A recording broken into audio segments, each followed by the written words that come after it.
একটি কবিতা আবৃত্তি করব। আমার আবৃত্তির নাম মাগো ওরা বলে। লেখক কবি আবু জাফর বদল্লা।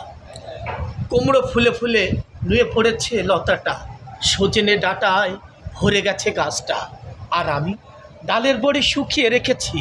খোকা, তুই কবে আসবি, কবে ফিরবি? চিঠিটা তার পকেটে ছিল, ছেঁড়া আর রক্তে ভেজা। মাগো ওরা বলে সবার কথা কেড়ে নেবে, তোমার কোলে শুয়ে গল্প শুনতে দেবে না। বলো মা, তাই কি হয়? তাই তো আমার দেরি হচ্ছে কথার ঝুড়ি নিয়ে, তবেই না বাড়ি ফিরবো। লক্ষ্মী মা, রাগ করো না, মাত্র তো আর কটা দিন। পাগল ছেলে।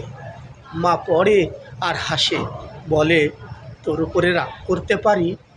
নারিকেলের চিড়ে কোঠে, ভিন্নি ধানের খই, এটা সেটা আরও কত কি। তার খোকা যে বাড়ি ফিরবে, ক্লান্ত খোকা। সবাইকে ধন্যবাদ।